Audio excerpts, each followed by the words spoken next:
अर्को के छ भने अब यसलाई चाहिँ नि यो मुनिको गियरहरू देखिरहेछौँ नि यो त फिक्स नै छ नि यो तलको यसलाई भनिन्छ काउन्टर साफ्ट काउन्टर साफ्टको किन यसलाई काउन्टर साफ्ट भन्यो भने यो चाहिँ नि इनपुट जुन डिरेक्सनमा आउँछ त्यसलाई ठ्याक्क उल्टो डिरेक्सनमा यो घुम्छ कि त्यही कारणले गर्दाखेरि यसलाई काउन्टर साफ्ट भन्नु पर्यो यसको डिरेक्सन चेन्ज छ अनि यसमा अर्को भनेको आउटपुट साफ्ट यहाँबाट यो भाग देखिरहेछौँ नि यहाँदेखि यो पछाडिसम्मको एउटा साफ्ट यो चाहिँ नि आउटपुट साफ्ट अब यसको कनेक्सन कसरी हुन्छ भनेपछि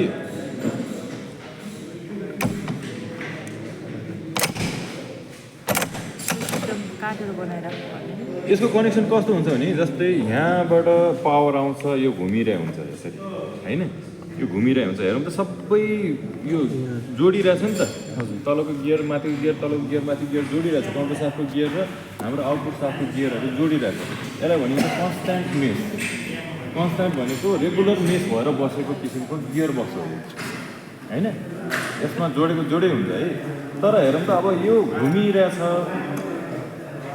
यो पनि यसको गियर फरक छ माथिको गियर फरक छ यसको तलको गियरको साइज फरक छ माथिको गियरको साइज फरक छ हेरौँ त यतातिर सबैभन्दा सानो गियर छ यहाँ सबैभन्दा ठुलो गियर छ हो अघि भने जस्तै अब सानो गियरले ठुलो गियरलाई चलाउँदाखेरि के हुन्छ त टर्क बढ्छ स्पिड घट्छ र ठुलो गियरले सानो गियरलाई घुमाउँदाखेरि के हुन्छ त स्पिड बढ्छ टर्क घट्छ अब त्यही मेकानिजममा चलाइरहेछ यहाँ हेर्नु है यो ठुलो गियर छ यो सानो गियर छ होइन भनेपछि यहाँ सानो गियरले अब पावर यहाँबाट आइरहेछ यहाँबाट तल गयो तलबाट चाहिँ नि यो सबै गियरहरूलाई घुमाइदिइरहेछ भनेपछि अहिलेलाई त यो र यो गियर हेर्दाखेरि के हुन्छ त यो तलको सानो गियरले यो माथिको सानो गियरलाई घुमाएको हो नि त होइन अब सानो गियरले यो ठुलो गियरलाई घुमाइसकेपछि के हुन्छ टर्क बढ्ने भयो अब यो चाहिँ सबैभन्दा सानो गियरको के भन्दा यो 1 नम्बर गियर भयो 1 नम्बर गियर यस्तो छ त्यसपछि त्योभन्दा अलिकति सानो 2 नम्बर त्योभन्दा अलिकति सानो 3 नम्बर सबैभन्दा सानो 4 नम्बर गियर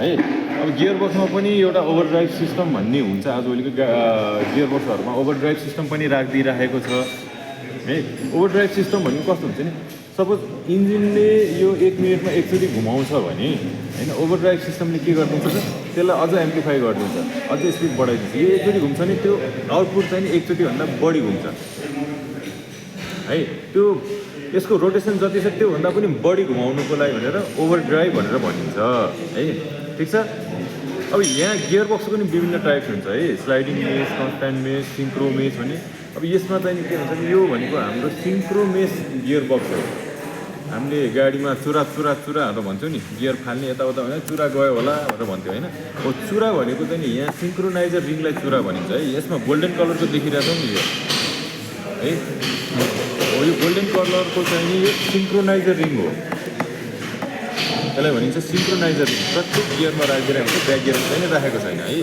यो सिङ्क्रोनाइजर रिङको काम चाहिँ नि के हुन्छ भने जस्तै यो तल इन्जिनबाट आएको पावर र यो यहाँ चाहिँ नि यसबाट आउटपुटमा पठाउनको लागि त पावर कहाँबाट लिनु पऱ्यो त यो सिङ्क्रोनाइजर हबले यो गियर वा यो गियरबाट लिने हो नि त नि होइन यो गियर वा यो गियरलाई केले घुमाउँछ काउन्टर साफ्टले घुमाउँछ हो अब यो गियरको घुम्ने रेसियो र यो यो के अरे हाम्रो सिङ्क्रोनाइजर हबको चाहिँ घुम्ने स्पिड एउटा मिल्नुपर्छ मिलेन भने कन्स्ट्यान्टली त्यो ठ्याक्कै गियर चेन्ज गर्दाखेरि बढी चोर आउने होइन अनि गियर राम्रोसँग नलाग्ने त्यस्तो किसिमको प्रब्लम आउँछ त्यही कारणले गर्दाखेरि के हुन्छ त यो दुईवटा यो जुन हाम्रो यो सेलेक्टर गियर र यो हबको स्पिड मिलाउनुको लागि भनेर बिचमा यो सिङ्क्रोनाइजर रिङ राखिदिएको छ यो सिङ्क्रोनाइजर रिङ चाहिँ कस्तो हुन्छ गिलास जस्तो हुन्छ कि यो पनि अलिकति एङ्गल किसिमको हुन्छ अब एङ्गल किसिमको किन हुन्छ भनेपछि त्यो एङ्गल किसिमको भइसक्यो त्यो आफूलाई कति चाहिन्छ त्यो अनुसार बिस्तारै त्यो धकेल्दै जाँदाखेरि त्यति फोर्समा चाहिँ नि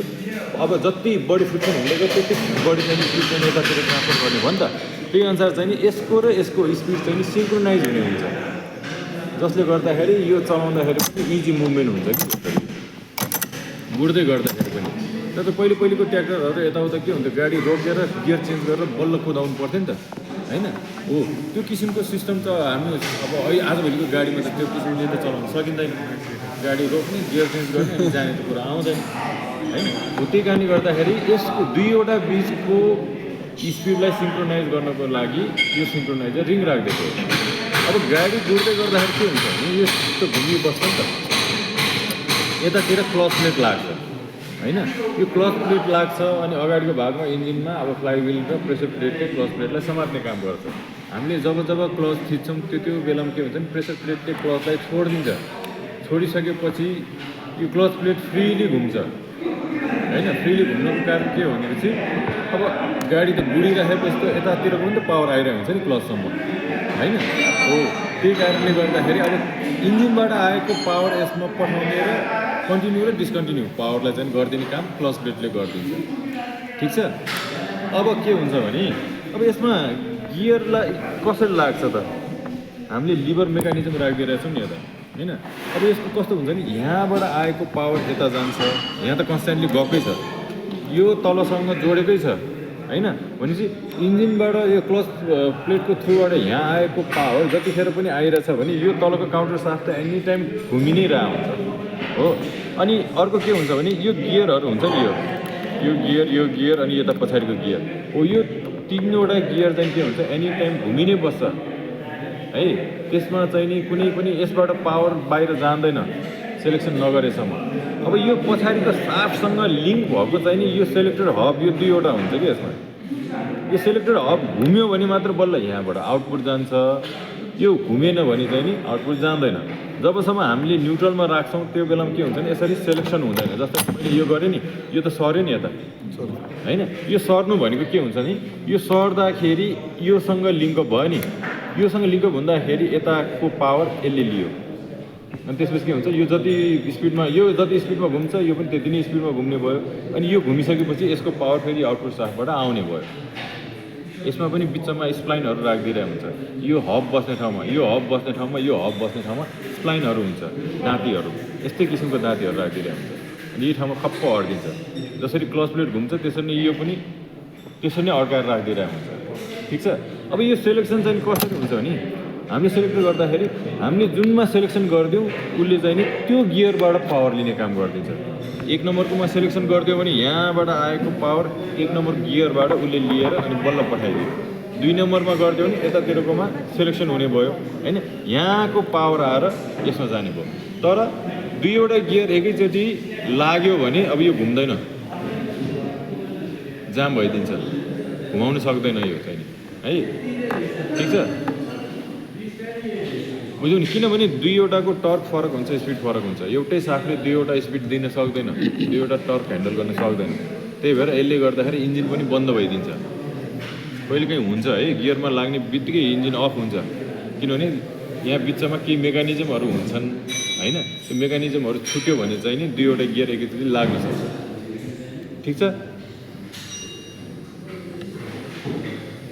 यो एउटा त गियर कसरी राम्रोसँग राखेको छ त्यो गराइसन रहेछ।